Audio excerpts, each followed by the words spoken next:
Hi viewers, আশা করি সকল ভাই ভালো আছেন। আপনাদের দোয়ায় আলহামদুলিল্লাহ আমি ভালো আছি। প্রথমত আমি আন্তরিকভাবে দুঃখিত, আমি কিছুদিন ভিডিও দিতে পারিনি। আমি একটু শারীরিকভাবে একটু অসুস্থ। তো এখন থেকে চেষ্টা করব নিয়মিত ভিডিও দেওয়ার জন্য। তো আজকে মূলত নিয়ে আসলাম ছোট্ট একটা মাল্টিপ্লাগ ব্যাপারে ভিডিও। তো মাল্টিপ্লাগ ব্যাপারে আর কি কিছু কথা বলতে চাই। ভিডিওর মাঝখানে হয়তোবা বলে দেব মাল্টিপ্লাগটার সুযোগ সুবিধাটা কি। আমাদের হাতে দেখতে পাচ্ছেন এটা মূলত যে মাল্টিপ্লাগ, এই মাল্টিপ্লাগটার এখানে আপনারা সবাই এই মাল্টিপ্লাগ তৈরি করতে পারেন আমি জানি। এটা আপনার আইপিএসে যে বোর্ডগুলো ইউজ করা হয়, এই বোর্ডগুলো আমি ইউজ করেছি। এটা ইন্ডিকেটার আপনারা সবাই চিনেন, এটা সকেট। তো এই মাল্টিপ্লাগটার একটা সুবিধা ভালো লাগে আমার সবচেয়ে, আমি যখন লোকাল ভাড়াগুলা মারি মিক্সার দিয়ে, তো তবে দেখা যাচ্ছে অনেক সময় মিক্সারের বেজ অতিরিক্ত বাড়ায় দেয়, পাই ফুল ফুল করে দেয়। তখন কিন্তু আসলে মেশিংয়েও কোলাইতে পারে না, স্পিকারেও কোলাইতে পারে না। ওই ক্ষেত্রে কিন্তু সাউন্ড কোয়ালিটি খুব খারাপ হয়। এই মাল্টিপ্লাগটার ভিতরে এমন একটা সিস্টেম করা আছে, আপনি যদি 3/2 ভাগ বেস তুলে দেন, তবে অটোমেটিক মাল্টিপ্লাগ থেকে আপনার এমপ্লিফায়ারের যে লাইনটা আছে এটা বিচ্ছিন্ন করে দেবে। আর আরেকটা সুযোগ সুবিধা আছে যেগুলো আমরা লোকাল এমপ্লিফায়ার দিয়ে ভাড়া মারি। তো অনেক সময় ভাড়া মারতে গেলে দেখা যায় যে মনে করেন আপনি সেট একবার একটা পুড়ে গেছে, পুড়ে যাওয়ার পরে অটোমেটিক সার্কিট আপনি মনে করেন যে আরও অন্যান্য যে পার্টসগুলো আছে, ট্রানজিস্টারগুলো আছে, সেগুলো কাটতে পারে। তবে আপনি এটা যদি ইউজ করেন, আপনার দুইটার বেশি হয়তো বা ট্রানজিস্টার ইনশাল্লাহ কাটবে না।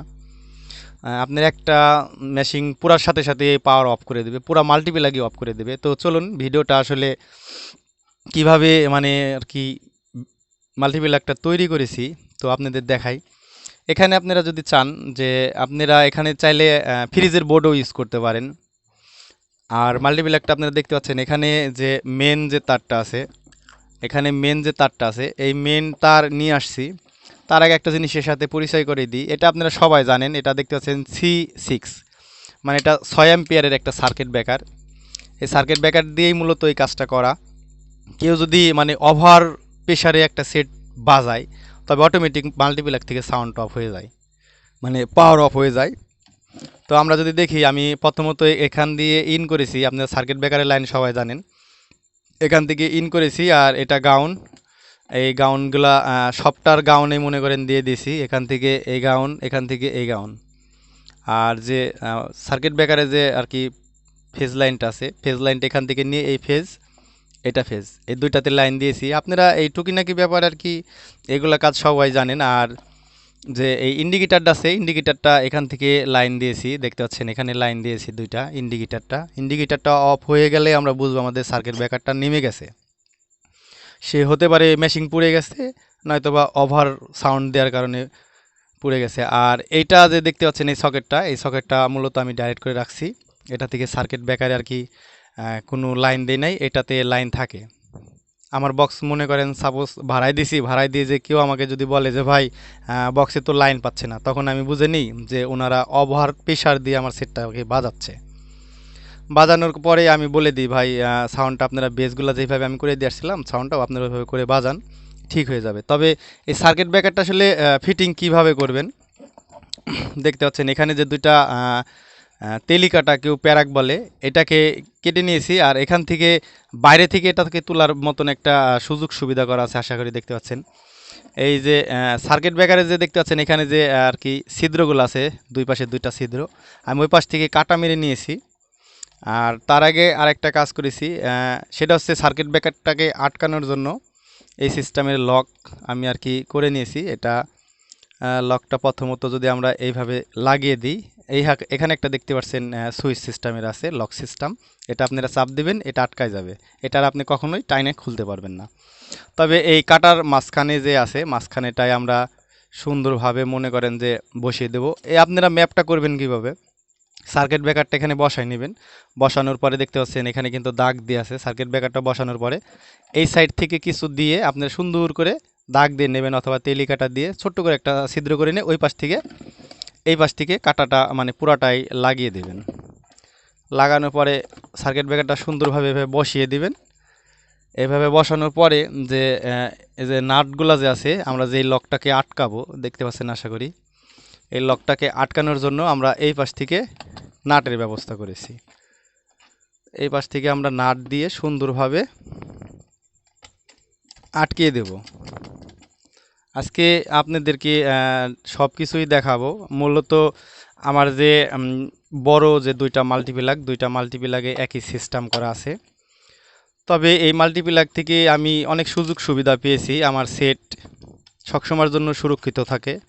মানে সেট যে পুড়ে যাওয়ার একটা যে ভাব, যদিও কখনো আল্লাহ না করে কোনো মানে সেট ভাইয়ের পুরুক, যদিও কখনো কোনো সেট মার খেয়ে যায়, তবে দুইটা ট্রানজিস্টারের উপরে কাটবে না। আমার একটা সেট ভাড়ায় যে সেরে একবার মার খেয়েছিল, মানে তারপরে আমি খুলে দেখি যে আমার এক সাইডের দুইটা ট্রানজিস্টার কেটে গেছে। ট্রানজিস্টার কাটার পরে কিন্তু এটা কিন্তু শর্ট হয়ে যায়। শর্ট হয়ে গেলে কিন্তু তখন আপনার হয়ে যায়। আমরা যারা বাংলা এমপ্লিফায়ারগুলো ইউজ করি, তো অনেক সার্কিটে ফিউজ থাকে, অনেক সার্কিটে ফিউজ থাকে না। যেই সার্কিটগুলোতে ফিউজ থাকে না, আপনি ভাবেন একটা ট্রানজিস্টার কাটার পরে যদি আপনি বারবার লাইন দেন, তাহলে অন্যান্য যে ট্রানজিস্টারগুলো থাকে তার কি অবস্থা হতে পারে। স্বাভাবিক কাটতেই পারে।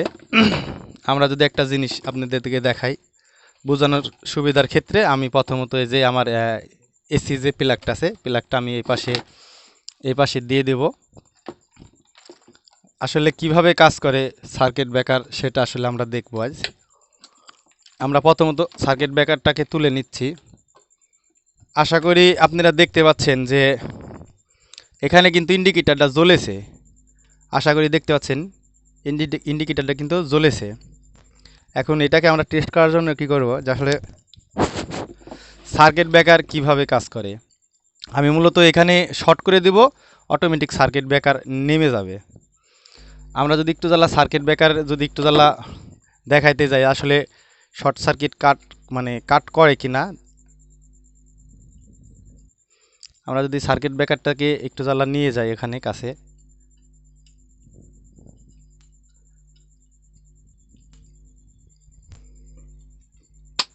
দেখতে পাচ্ছেন সুন্দরভাবে কিন্তু সার্কিট ব্রেকারটা নেমে গেল। আমরা যদি আবারও দেখতে যাই, আমরা একটু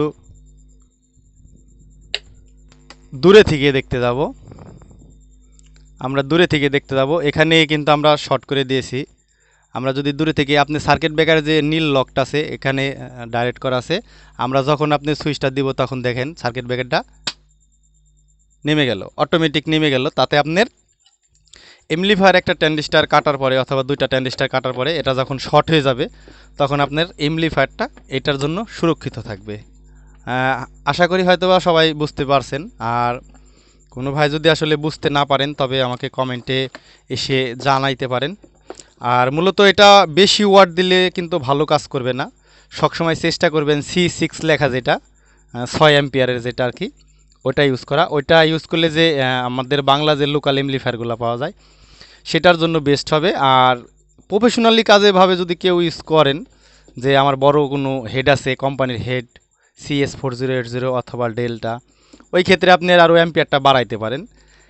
কারণ যখন আমরা স্টেজ প্রোগ্রাম করতে যাই তখন একটু অনেক সময় বেস দিয়ে বাজানো লাগে, আবার অনেক সময় লাউড সাউন্ড করা লাগে। ওই ক্ষেত্রে আপনি সার্কিট ব্রেকারের অ্যাম্পিয়ারটা একটু বাড়াই দিতে পারেন। তো আশা করি সবাই বুঝতে পারছেন। ভিডিওটা অনেক লং হয়ে গেল, আর লং করতে চাচ্ছি না। সবাই ভালো থাকবেন, সুস্থ থাকবেন। আল্লাহ হাফেজ।